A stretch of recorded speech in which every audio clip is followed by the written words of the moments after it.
Control hazards. One of the type of the hazards or problems that we see in pipelining. So what happens in control hazards?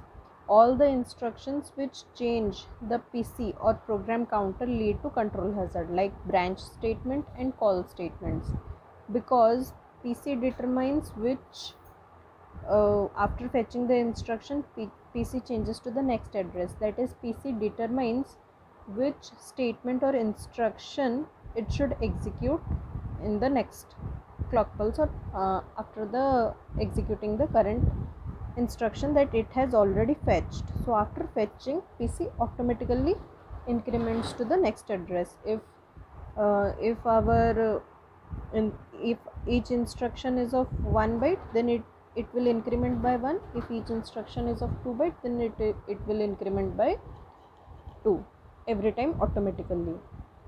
So since PC determines where it should go, that is where the control should get transferred, so problems related to it is known as control hazards.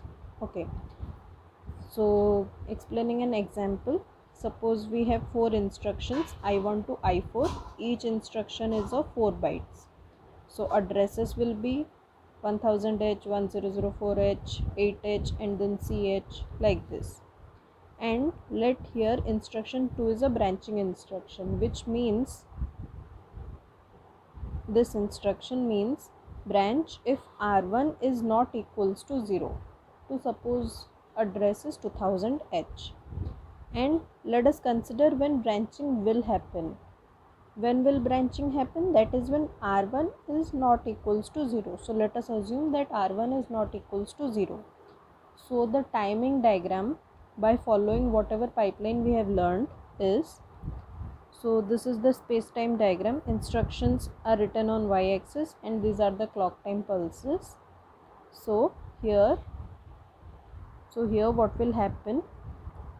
Suppose we are using RISC architecture where we have 5 stages of pipelining, that is instruction fetch, decode, execution, memory related operations, and then write back to the registers or memory.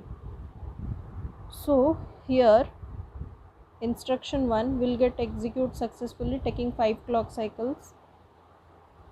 Then for second instruction, instruction fetch will not start here because IF stage is currently busy in clock pulse 1 for instruction 1. So instruction 2 will start from next step, next clock pulse, that is from 2. IF is free because I1 is not executing and I2 has arrived. After I1 the PC has updated, means after fetching, after this clock pulse, PC changes from 1000 to 1004 in hexadecimal. So for I2 instruction fetch will happen because in PC we have 1004. Therefore I2 will be fetched in this clock pulse. After that it will decode, execute, memory, write back. But after this fetch is done, after fetching this one, PC will be updated to this 1008 in hexadecimal. Therefore I3 is updated, or sorry, I3 is fetched, decode, and like this.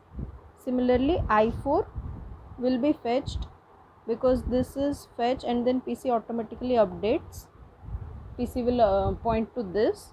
Therefore in the 4th clock cycle I4 will be fetched and then PC will be updated, and so on. But considering for I2 instruction 2, after fetch PC got updated, then decode, this thing got decode, this decoded to that this is a branching instruction. We know it is a branching instruction and PC has been updated to instruction 3. Here execution will start, that is ALU will check whether this one is really equals to 0 or not equal to 0 by comparator operators, so, or comparator circuit. So in execution stage we will come to know that this thing or R1 is not equals to 0. So now we know that branching will happen, that is PC should change to 2000 after the execution of I2. That is, after this clock pulse, PC should be 2000H. But that change, PC will not change to 2000 until this WB or write back has happened. So it will continue, the pipelining will continue doing here IFID, like IFID and so on. So after this thing, from here onwards, PC will change to 2000H. Here 2000H will be fetched after this clock pulse, that is after 6 clock pulse, and whatever it had done during this time, this whole thing will be flushed out, which is pipeline flushing. So whatever we had in the PC during this whole time, how much changes would have been done in PC, that will be again changed to 2000H after clock pulse 6, like this diagram. After clock pulse 6, after write back of instruction 2, we are fetching 2000H instruction and then continuing our work and then pipelining as required. So due to flushing the PC,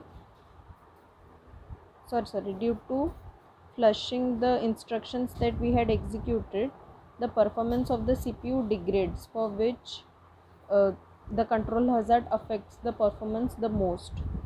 So instead of that, we can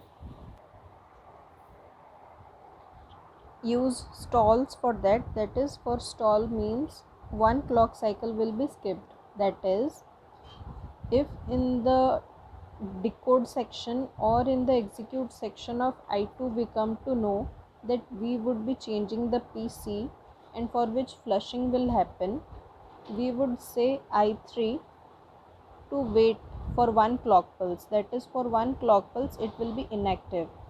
This clock pulse will be skipped. I3 was supposed to start from here, but no, it will start from the next clock cycle. So instead of wasting so much of operations, we are skipping one so that less wastage will happen.